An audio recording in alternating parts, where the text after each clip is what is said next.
আমি যখন স্ট্রোক করছি তখন এশারের নামাজে ছিলাম আমি। তারপরে আমি 1 ঘন্টা বয়ান করছি।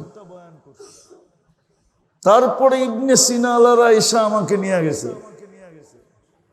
প্রাথমিক চেকআপের পরে বসে এখন ভর্তি হইতে হবে। পিজি আলারা শুই না ওই মুহূর্তে আমাকে পিক আপ করে নিয়ে গেছে। একটু আগে কিন্তু আমার বুকে ব্যথা ছিল। আমি যখন আসতেছিলাম, যারা আমাকে আনতে গেছিল, এই যে দেখেন ব্যথার ওষুধ আমার জ্যাবে রাখা আছে। আমাকে এখনো ডাক্তার অনুমতি দেয় না একতলা বাওয়া উপর 1 সিঁড়ি উঠার অনুমতি দেয় না। এখনো লম্বা বয়ানের অনুমতি ডাক্তার আমাকে দেয় না। হ্যাঁ, আমি আপনাদের শুকরিয়া আদায় করি, সারা বাংলাদেশের মানুষের শুকরিয়া আমি আদায় করি। শুধু আজকে না, করতেছি। সারা যেখানে যেখানে বাংলা ভাষাভাষী আছে এদের শুকরিয়া আমি আদায় করতেছি। বরং আমি সারা দুনিয়ার মুসলমানের শুকরিয়া আদায় করি। আমি অসুস্থ হওয়ার পরে আমেরিকার থেকে দেখতে আসছে, কানাডার থেকে দেখতে আসছে, অস্ট্রেলিয়া মহাদেশ থেকে দেখতে আসছে, আরবরা পর্যন্ত আমার বাসায় ছুটে আসছে। আমাকে যারা চিনে সারা দুনিয়া, সবার শুকরিয়া আমি আদায় করতেছি যে আপনাদের দোয়ার বরকতে আমি ফিরে আসছি। আমাকে যে ডাক্তাররা চিকিৎসা করছে ওরা পর্যন্ত আশ্চর্য, এখনো আশ্চর্য বোধ করে যে 3 ঘন্টা আমি যখন স্ট্রোক করছি তখন এশারের নামাজে ছিলাম আমি। তারপরে আমি 1 ঘন্টা বয়ান করছি। তারপরে ইবনে সিনা আলারা এসে আমাকে নিয়ে গেছে। প্রাথমিক চেকআপের পরে বসে এখন ভর্তি হইতে হবে। পিজি আলারা শুই না ওই মুহূর্তে আমাকে পিক আপ করে নিয়ে গেছে। আমার স্ট্রোক করার 3 ঘন্টার পরে 3 ঘন্টা যখন পুরা হয়েছে তখন আমি বেডে চলে আসছি। আমার সব কমপ্লিট, এনজিওগ্রাম কমপ্লিট, রিং পরানো কমপ্লিট। ডাক্তাররাও হাসতে ছিল যে এত দ্রুত তো কখনো হয় না। 24 ঘন্টা পরে আমি বাসায় চলে আসছি। তারপরের দিন আমি অনলাইনে বয়ান করছি। তারপরের দিন আমার প্রথম বয়ান ছিল নারায়ণগঞ্জে, আলীগঞ্জে অনলাইনে। আমি বাসায় বসে প্রথম বয়ান করছি। আমি মনে করি এগুলো সব আপনাদের দোয়ার বরকত। এই জন্য আমি আপনাদের শুকরিয়া আদায় করি। পুরো বাংলা ভাষাভাষী যতদূর পর্যন্ত বাংলা বিস্তারিত আছে সব জায়গার থেকে সবার শুকরিয়া আমি আদায় করি যে সবার চোখের পানির কারণে, দোয়ার কারণে আমি ফিরে আসছি। নাহলে যেখানে আমার সমস্যা ছিল ওইখান থেকে কেউ ফিরে আসে না। আমার হার্টে সমস্যা ছিল না, মেইন পয়েন্টে সমস্যা ছিল, যার কারণে আমি শুকরিয়া আদায় করি সারা দুনিয়ার মুসলমানদের যারা আমাকে চিনে। হ্যাঁ, এখনো দেখি মাঝে মাঝে রাস্তাঘাটে দেখা হয়, কতজনে হাতে ধরে কাঁদতে থাকে। শুধু আপনাদের না, মা বোনদেরও, বহুত মা বোন এরকম বাংলাদেশে আছে যারা সপ্তাহ ভর রোজা রাখছে। আমার কাছে খবর আসে সপ্তাহ ভর রোজা রাখছে। দান, খয়রাত, সদকাত, মান্নত। বরং বাংলাদেশের মিডিয়া পর্যন্ত তাক লেগে গেছে যে একদিনে এত বেশি, কি বলে এটাকে, ভিউজ শুধু এক একটা চ্যানেলে। ওরা পর্যন্ত তাক লেগে গেছে কি এমন কি হইল। আর হইছে ওই দিন 2টা খবরই একসাথে চলতেছিল। যিনি আমি আপনাদের শুকরিয়া আদায় করি, আল্লাহ আপনাদেরকে জাযায়ে খায়ের দেয়। কথাগুলো মনে থাকবে তো ইনশাআল্লাহ? আর আল্লাহকে নারাজ করব না তো?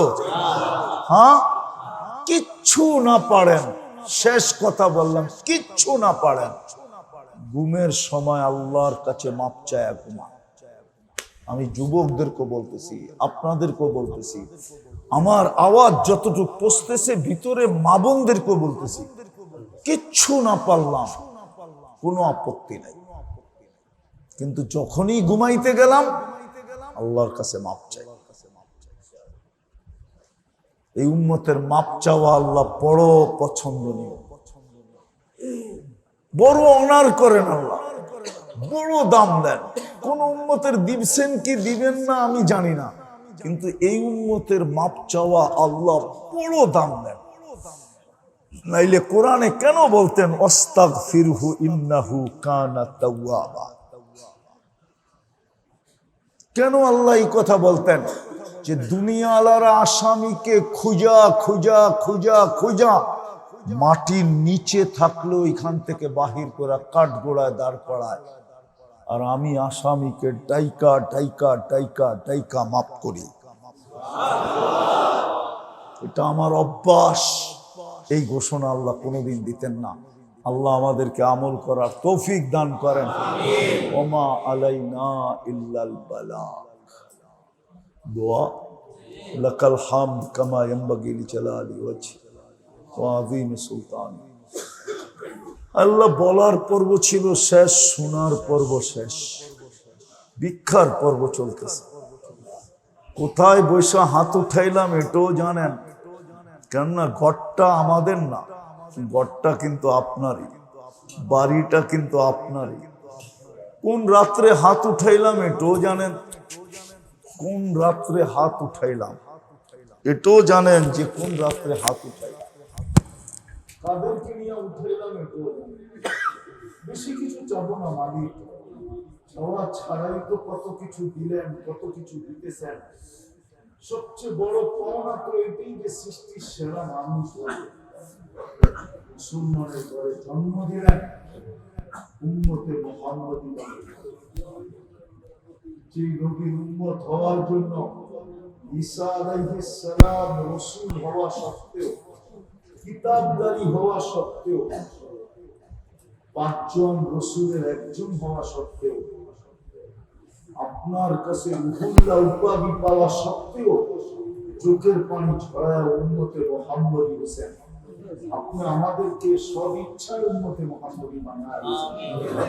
বেশি কিছু চাবো না, আজকের আয়োজনটা যেন আয়োজকরা যেন কবুল হয়, এলাকার মাটিটা যেন কবুল হয়, মানুষগুলো যেন কবুল হয়, বিশেষ করে আয়োজক যুবকরা যেন কবুল হয়, ওদের অন্তরালে বাবুলরা যেন কবুল হয়, পুরুষরাও যেন কবুল হয়।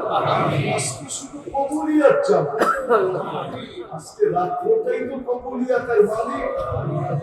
রহমতের বৃষ্টির রাত্র আজকে, মাগফিরাতের রাত্র, বরাতের রাত্র, আরো কত নামে এটাকে নামকরণ হয়েছে। হৃদয় এই রাত্রে হাত উঠেছে, কিচ্ছু চাই না, শুধু কবুলিয়াত। আমাদের গুনাহ খাতার মাপ চাই, আমাদেরকে মাফ করে আল্লাহ। দুনিয়ায় যদি আপনি ক্ষতি সাধিত না হয়, মাফ করলে যদি আপনার লস না হয়, আর এটাই যদি সত্য হয় লাভ হওয়া, মাফ করাকে আপনি ভালোবাসেন, তাহলে মাফ করবেন না তো করবেন না। আমাদেরকে মাফ করা, আমাদেরকে মাফ করা, মুহাম্মদকে মাফ করা। আমরা বেওয়াফা এটা মানি, কিন্তু আপনি তো ওয়াফা, আপনি তো শিক্ষা দিয়েছেন। আমরা কুকুর বটে মানি, কিন্তু মালিক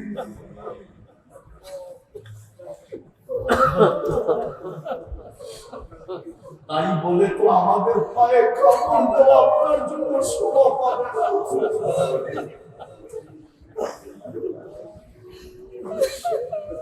মালিক আমাদেরকে মাফ করুন, মুহাম্মদকে মাফ করুন, ইসলামকে মাফ করুন, শুধু আমাদের জীবিত না, আমাদের মুর্দে জাতকে মাফ করে আমাদের আত্মীয় স্বজনকে মাফ করে আমাদের ভাই ব্রাদারকে মাফ করে আমাদের মা বাবাকে মাফ করে মাফ করে দেন মাগফিরাতুকা আওসাউ মিন যুনুবিনা রাহমাতুকা আরজা ইনদানা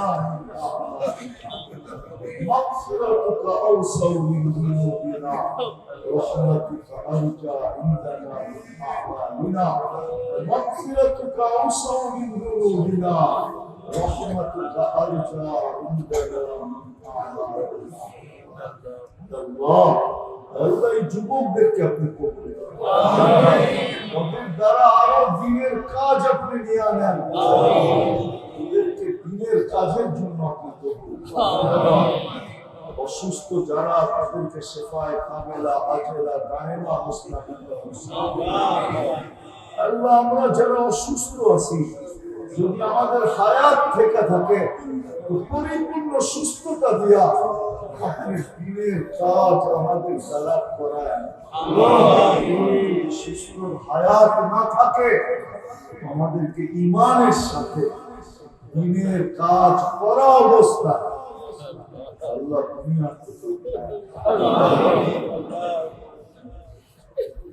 আল্লাহ আমাদের ছেলে সন্তানদেরকে হেফাজত আমাদের এই লাল সবুজের মাটিটাকে হেফাজত আমি কারো পক্ষপাতিত্ব নিয়ে বলতেছি না যাদের হাতে এই লাল সবুজের মাটিটা সুরক্ষিত থাকবে ওদের হাতে আপনি লাল সবুজের মাটিটা উঠায় দিয়েন ওদের হাতে উঠায় দিয়েন না তাদের হাতে এই লাল সবুজের মাটিটা সুরক্ষিত থাকবে